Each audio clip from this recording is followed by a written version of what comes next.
That's the sound of your current hype level at the gas pump. But brace yourself for something fuel nominal, because Unleaded 88 is about to take the hype to a whole new level. Unleaded 88 is cheaper, cleaner, and greener than regular unleaded. Plus, it's homegrown, making Unleaded 88 the clear choice at the pump and totally worth the hype. So pump it up with Unleaded 88, brought to you by Iowa Corn. This is the story of the one. As a maintenance engineer, he hears things differently. To the untrained ear, everything on his shop floor might sound fine, but he can hear gears grinding or a belt slipping. So he steps in to fix the problem at hand before it gets out of hand. And he knows Grainger's got the right product he needs to get the job done, which is music to his ears. Call, click Grainger.com, or just stop by. Grainger, for the ones who get it done. Folks, if you've listened to the Heard Tell program, you've heard our friend Gabriella Hoffman, but you need to make sure you're checking out her podcast, District of Conservation. It's a podcast exploring the nuances of true conservation efforts from D.C. and beyond. From topic discussions to exclusive interviews with conservation and energy newsmakers, Gabriella keeps listeners appraised of the latest news stories while elevating important voices. Listen to District of Conservation on Apple Podcasts or wherever podcasts are played. Folks, you've heard Ethan Brown on the Heard Tell show a couple of different times, but if you're interested in learning about how to discuss things like climate change without all the politics and doom and gloom, head over to his podcast, The Sweaty Penguin. Sweaty Penguin is a late-night comedy-style climate podcast working to add nuance, critical thinking, humor, and hope to the climate conversation. They got over 100 episodes already, breaking down weekly news stories and specific topics, from the vanilla to the ADHD to the international accountability to orangutans. Yes, I know, it's a comedy thing, so just go with it. But each time, exploring different ways we can make progress on these issues while still helping the economy, health, security, and everything else we care about. Feel overwhelmed, exhausted, or excluded by today's climate change discourse? This is the podcast for you. Find The Sweaty Penguin wherever you get your podcasts or at www.thesweatypenguin.com.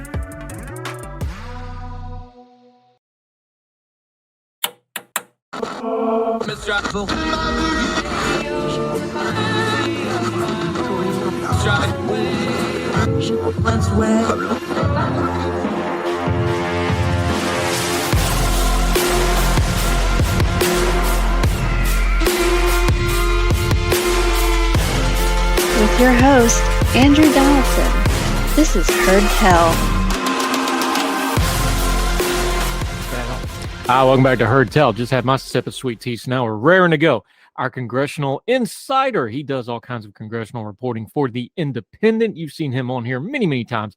Has a great book called We Are Not Broken. Make sure you buy it if you have not already. Eric Garcia is back. How are you, sir? Doing well. How you doing? Good to be back. You know, most reporters after the election, they get to take a little time off. Not congressional reporters, because boy, howdy, is it a busy week in Congress this week, ain't it? Yeah, so it's important to recognize that right now.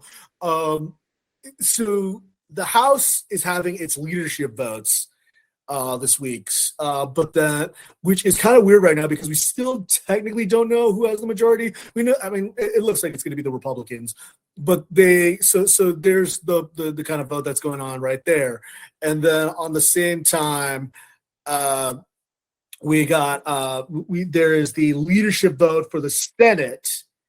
And that one is probably the one that's more that's going to be really interesting because there's a lot of knives out. I mean, there's a lot of people who are obviously trying to put the blame on Mitch McConnell. I don't really know how much I believe that. But then, of course, there's the House leadership vote for the Democrats because they're going to either be in like a very thin minority or a very small majority. So there's a lot going on. And then we still got a Georgia runoff. Yeah, lots going on. Let's break those down for a second. Before we get into the politics, though, there's just some machinations to Congress. This is a machine that runs a certain way. So right now what's happening is you have the new elected folks coming in. I know J.D. Vance tweeted that he was in for his orientation this week, I believe, so he could take part in these meetings. You have the new people coming in. You got the old people going out. You got staff changing hands.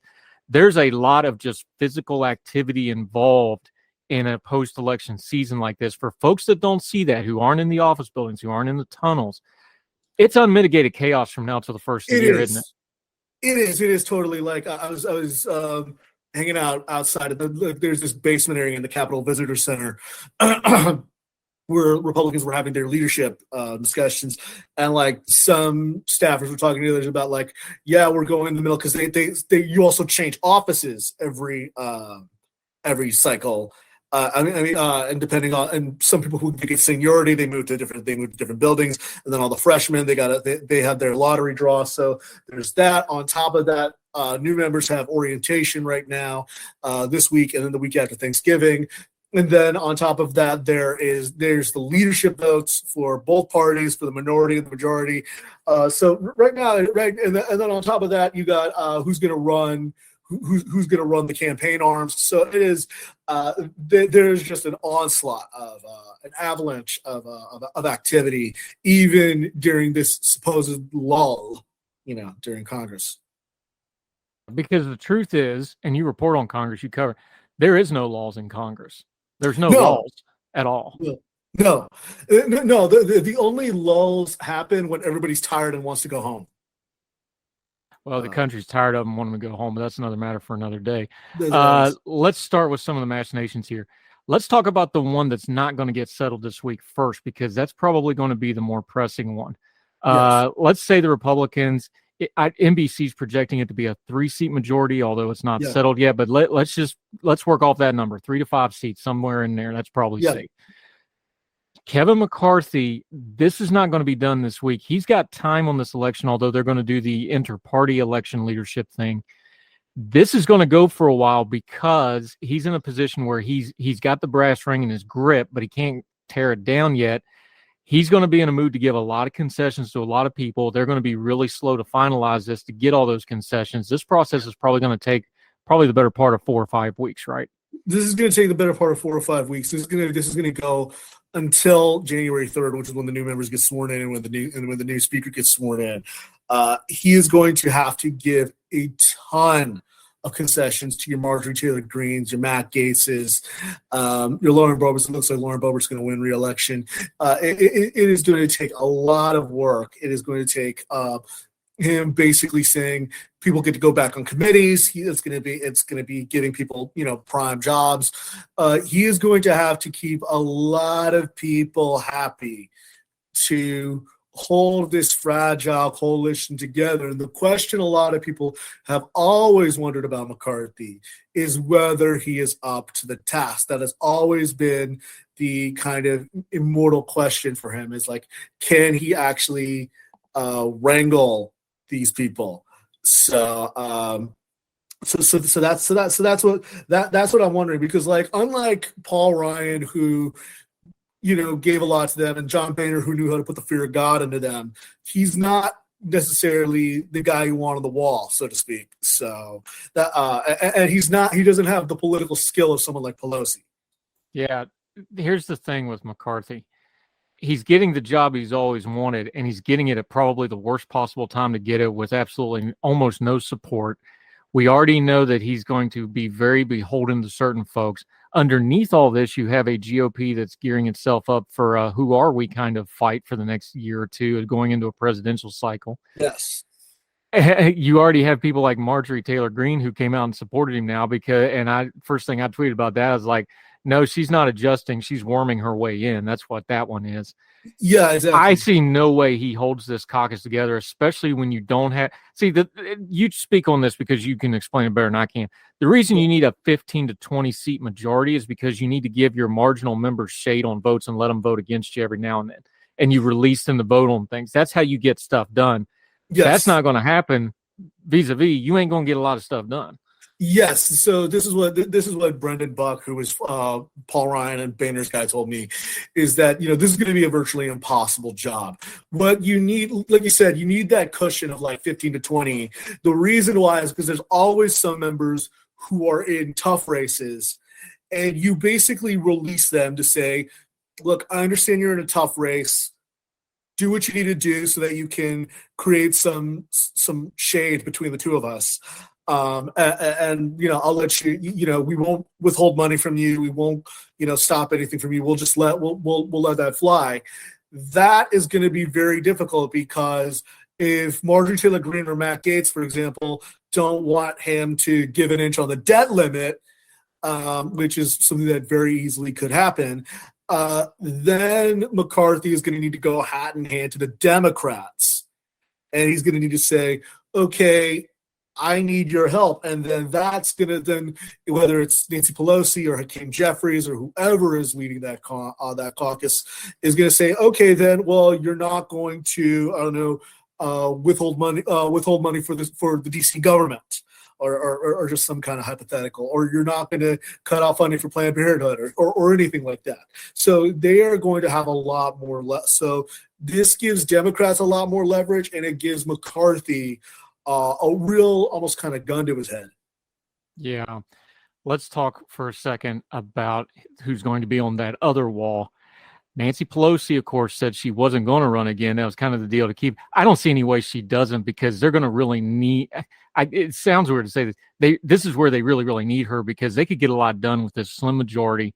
McCarthy's going to be getting it from all angles.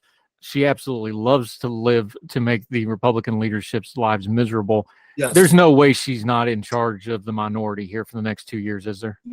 A lot of people don't realize this about Nancy Pelosi, and a lot of people criticize her, but her primary skill is keeping, and her main chit that she has is keeping the caucus unified. I don't know anybody. Steny, God bless his heart. Hakeem is too abrasive to progressives. Clyburn is a whip, but he's not necessarily the enforcer. I can't think of anybody who could get Henry Cuellar and Alexandria Ocasio-Cortez to vote as a block. And that is what Pelosi does. She's made a very, for all the things that people criticize her for, she makes sure that the caucus votes as a block. And I don't think you can get another Democrat who could do that, especially, and that's going to be especially needed when it comes to things like keeping the government open or avoiding a debt ceiling disaster. Yeah.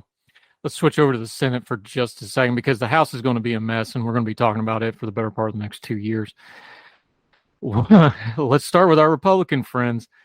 Boy, the Twitter was just ablaze about whose fault this election was. Yeah. And a lot of the MAGA people wanted to go to Mitch McConnell. A little more complicated than that. It is a lot more complicated than that. So let's talk about this. Let's talk about Mitch McConnell.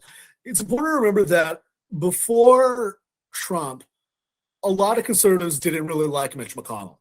They thought that he was too conciliatory toward Democrats. They thought that he didn't win enough elections. They thought it wasn't until he blocked Merrick Garland that you get the kind of image of McConnell as the ruthless tactician. This is very much a reversion to the mean, but for better or for worse, McConnell, a lot of conservatives and MAGA people are mad at him for not bankrolling Blake Masters. That's only partially true. He did raise money for Masters, but he just didn't use his Senate leadership fund to bankroll Masters, because they looked at the focus groups and Blake Masters was just so repellent to so many swing voters and so many other voters that thought he was too extreme. I mean, mind you, Arizona is the state that elected Barry Goldwater. So there was that on top, but that is really not fair to blame McConnell, because he did his job. J.D. Vance would not be a senator without Mitch McConnell spending something like $30 million in Ohio during the summer or during the fall. That race would not, the North Carolina race would not have been out of reach for Democrats had he not just poured a bunch of money in. Ron Johnson's now calling for a delay. Ron Johnson in Wisconsin's calling for a delay in leadership votes. That is a bunch of horse hockey, because McConnell's spending in Wisconsin probably made the difference in that 1 point seat, that 1 point race in Wisconsin. So there's a lot of desire to blame McConnell, but the truth of the matter is that Trump just endorsed a lot of bad candidates. Dr. Oz in Pennsylvania, J.D. Vance in Ohio required a lot more money that could have gone elsewhere. Blake Masters in Arizona, Herschel Walker in Georgia, just a lot of candidates that required more spending than should have been needed. And on top of that, the other thing is just like in the House, the Dobbs effect was real.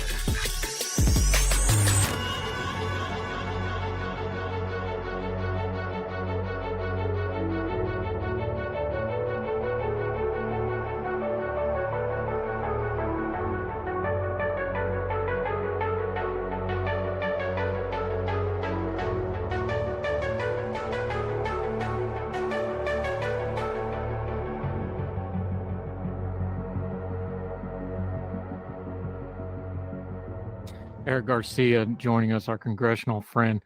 McConnell's got another problem besides Trump and the MAGA wing, though. Yes. This is not my opinion. This is sourced because I'm not a journalist, but I do journalist adjacent stuff. So I talk to people. I don't just sit here and spout things off. This is sourced. Yeah. He's got a Rick Scott problem. Rick Scott is grumpy. Rick Scott's got a lot of money. He's got a lot of ambition, and nobody likes him, and he's got no future prospects. This has mixed because remember the summer thing we had back in the spring. He launched his plan. Everybody mocked it, including one of the few things that everybody agreed on from Biden to McConnell to whoever is like, no, Rick, shut up and go away. This isn't helping. Yes. We had the yacht incident, which came out of McConnell's office. Let's all be adults. Yes. He's mad. He's grumpy. And, people are saying, like, man, it wasn't 5 minutes after this election. He started calling folks. That letter about delaying the leadership election that had 3 names on it, but that was a Rick Scott production. Let's all be honest. Yes. What's he going to do with Rick Scott? Now, McConnell's got the votes to keep his minority leadership. Yes. That's not in question. But this isn't getting worked out anytime soon. This is a problem.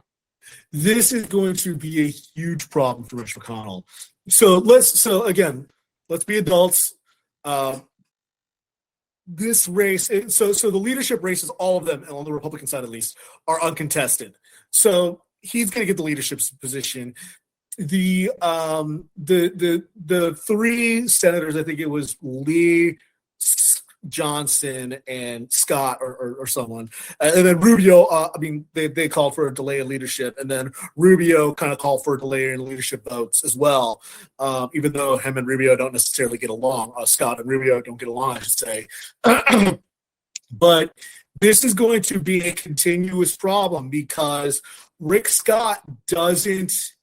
I'm trying to think of the word. Mitch McConnell doesn't own Rick Scott. Let me put it that like there. Other senators are beholden to McConnell because he provides them money. Rick Scott can just write a $150 million check and, self-fund his campaign, and he's okay.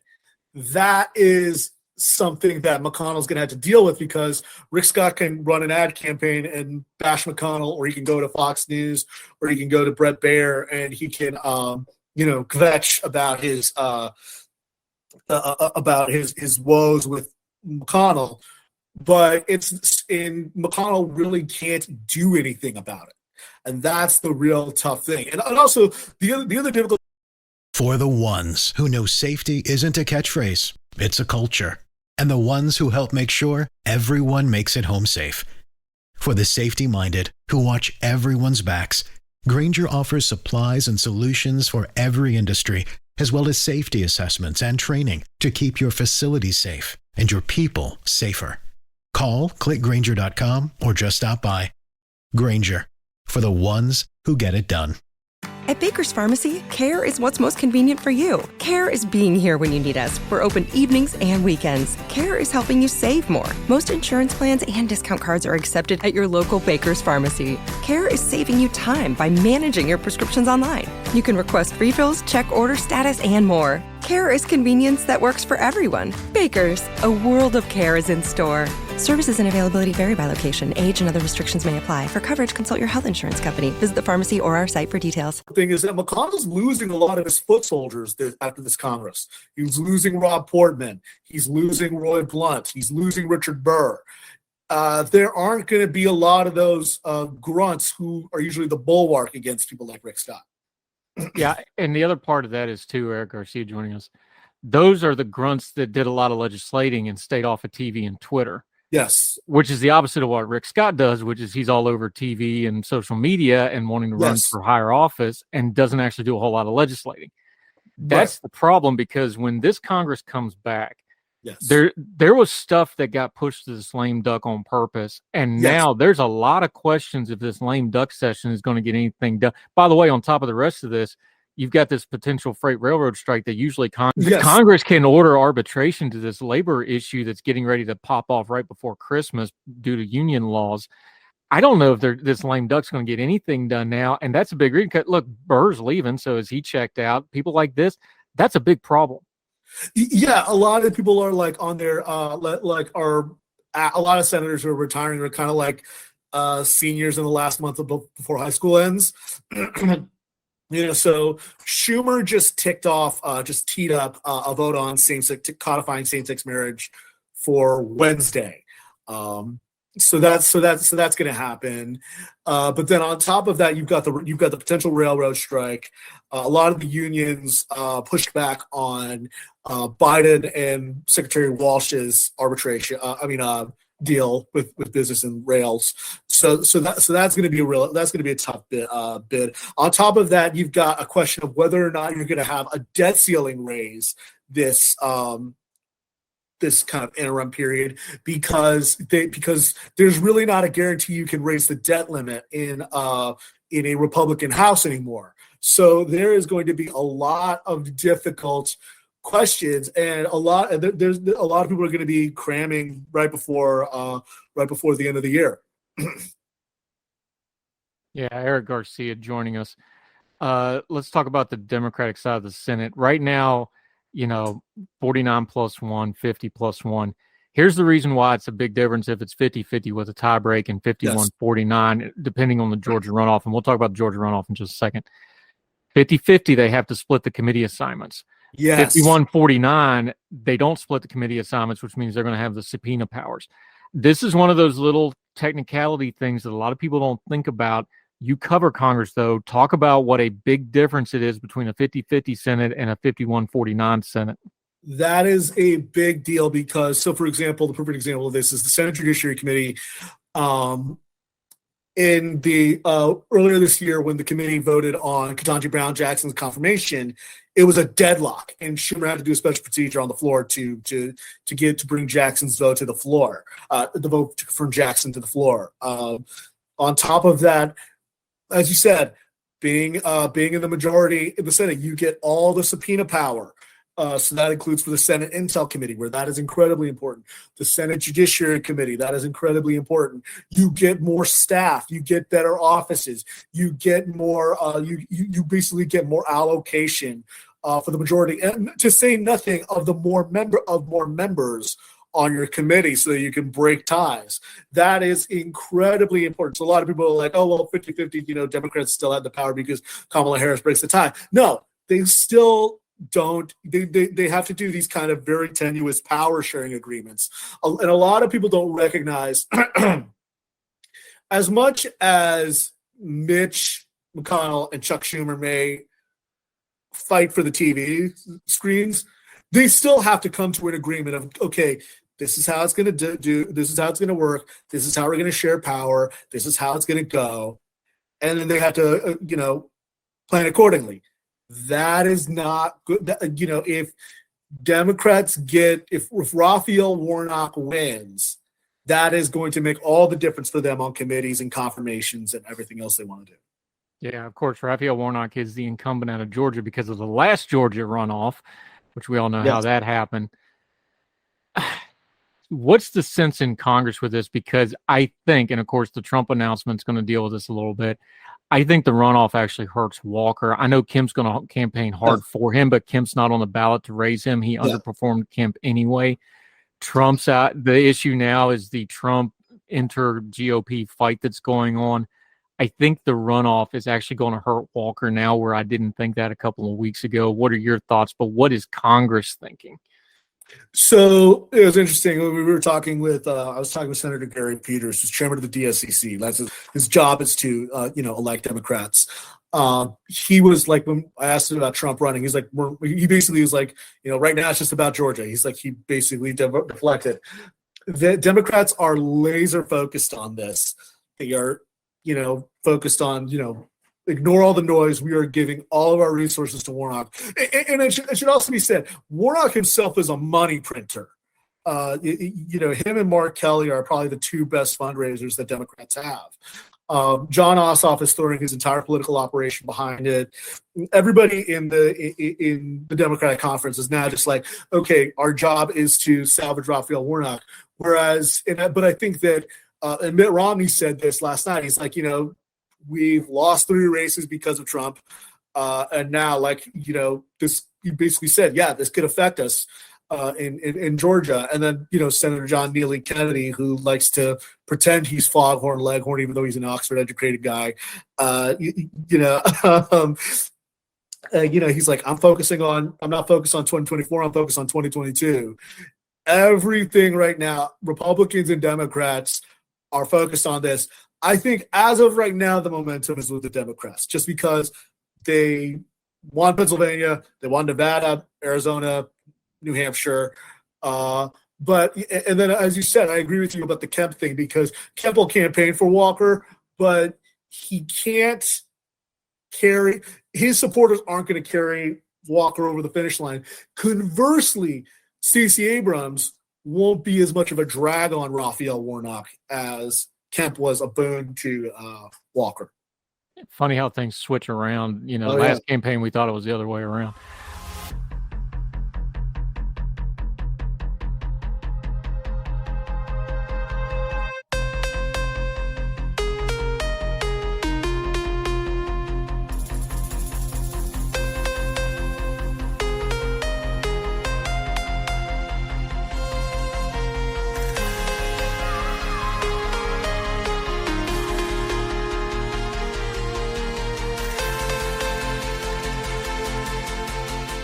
Eric Garcia. Okay, here's the thing is the media narratives.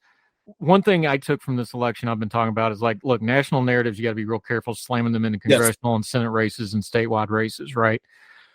Congress, one of the reasons I talk to you and other people that actually work in Congress is because the people in Congress, you usually cut through some of that noise because they know what's really going on.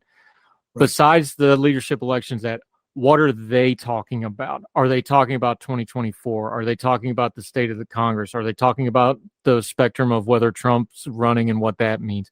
What is it that the Congress people and senators, what are they talking about right now this week, now that the election's done? They are talking about 2 things and 2 things alone: the Georgia runoffs and the debt limit. Those are kind of the 2 things, those, at least on the Senate side.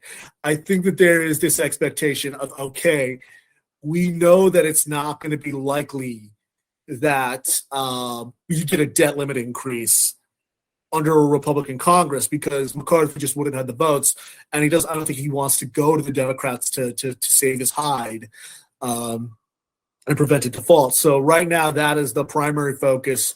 On top of that, the primary focus is just everybody on the Senate is just like, we just got to wait it out. We just got to go to Georgia. And then, it's funny because they still have this vote on same-sex marriage on Wednesday, but it's almost like that's a foregone conclusion. I was talking with a few aides. They think we got the 60 votes we need to do for this. So right now, the main thing everybody's focused on is getting this debt limit stuff, getting all the stuff that they kind of pushed off until the election done, like getting their homework done before they finish for the year.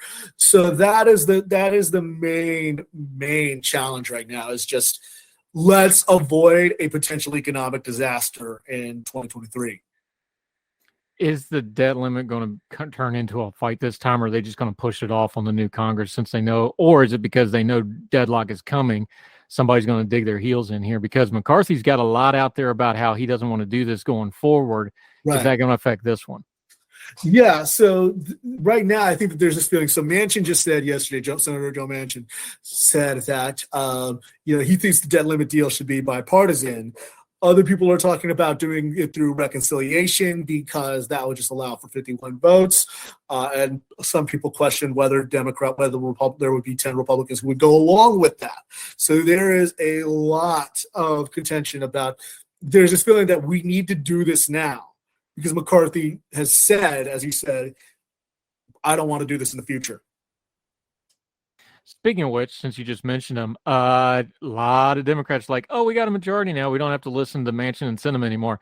No, folks, that's not how politics works, especially since you basically, I'm talking to our Team Blue friends here, you've basically announced that you're going to be gunning for Cinema and her seat in 2 years. You kind of shouldn't telegraph stuff like that, because guess what you just did? You made her way more important now. Yes. Just walk through that, because yes, Markowski, Manchin, Collins, Cinema, the usual suspects are still going to be just as important with a 1-seat majority or a tied Senate. Absolutely. In fact, they're probably going to. Steve Dennis at Bloomberg pointed this out. Because this morning, Alex Mooney, Representative Alex Mooney from West Virginia, announced he's running against Manchin. Manchin's going to need to take some votes against nominees just to salvage his own hide. That makes Cinema all the more crucial. She's going to be the swing vote now. And that, a lot of Team Blue doesn't recognize. Manchin, at the end of the day, he wants to get to yes on most things. Cinema, it's never clear if she wants to get to yes or no. That was the big challenge during the IRA vote. Unless Cinema is sponsoring something herself, it's not entirely clear that she wants to get to yes on a Democratic-sponsored piece of legislation. So she could very easily become the block swing vote. And this is also why Democrats probably are regretting not spending in North Carolina and not spending enough in Wisconsin to push back on the crime stuff with Mandela Barnes, because now they have to rely on Cinema much more than they have to rely on Manchin. So they're not out of the woods yet.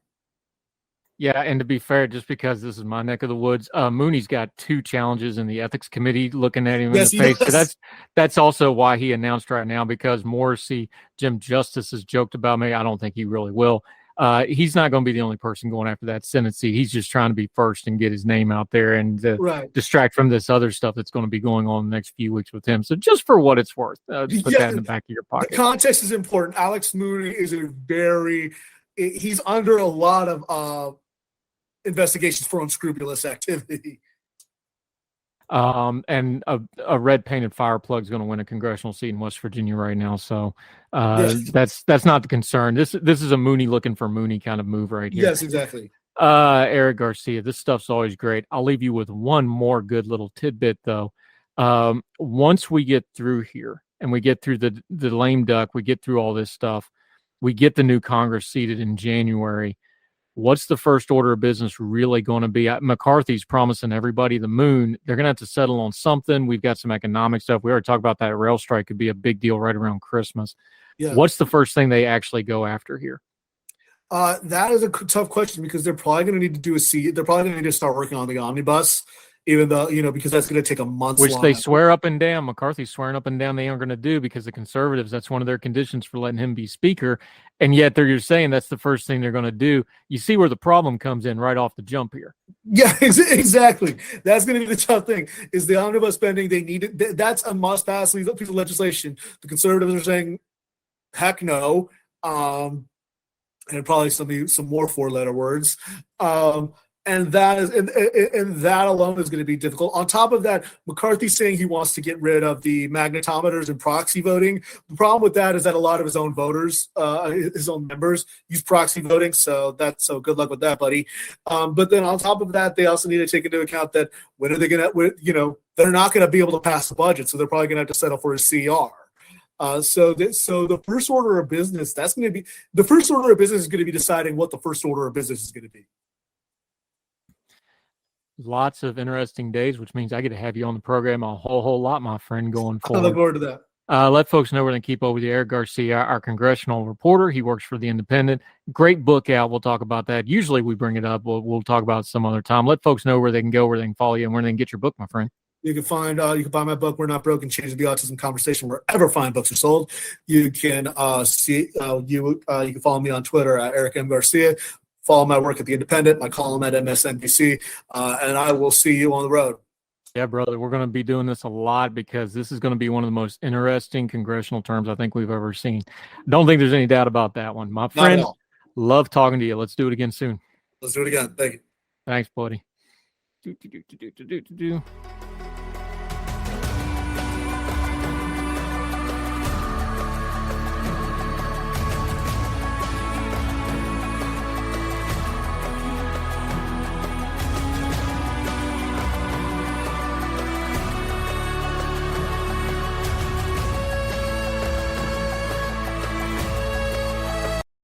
For the ones who know safety isn't a catchphrase, it's a culture. And the ones who help make sure everyone makes it home safe. For the safety-minded who watch everyone's backs, Grainger offers supplies and solutions for every industry, as well as safety assessments and training to keep your facilities safe and your people safer. Call, click Grainger.com, or just stop by. Grainger, for the ones who get it done.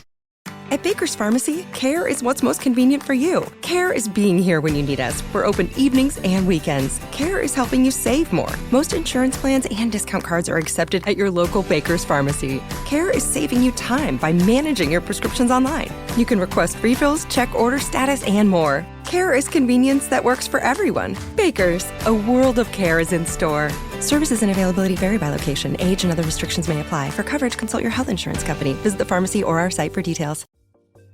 Folks, if you've listened to the Heard Tell program, you've heard our friend Gabriella Hoffman, but you need to make sure you're checking out her podcast, District of Conservation. It's a podcast exploring the nuances of true conservation efforts from D.C. and beyond. From topic discussions to exclusive interviews with conservation and energy newsmakers, Gabriella keeps listeners appraised of the latest news stories while elevating important voices. Listen to the District of Conservation on Apple Podcasts or wherever podcasts are played. Folks, you've heard of Ethan Brown on the Heard Tell show a couple of different times, but if you're interested in learning about how to discuss things like climate change without all the politics and doom and gloom, head over to his podcast, The Sweaty Penguin. Sweaty Penguin is a late-night comedy-style climate podcast working to add nuance, critical thinking, humor, and hope to the climate conversation. They got over 100 episodes already, breaking down weekly news stories and specific topics, from the vanilla to the ADHD to the international accountability to orangutans. Yes, I know, it's a comedy thing, so just go with it. But each time, exploring different ways we can make progress on these issues while still helping the economy, health, security, and everything else we care about. Feel overwhelmed, exhausted, or excluded by today's climate change discourse? This is the podcast for you. Find The Sweaty Penguin wherever you get your podcasts or at www.thesweatypenguin.com.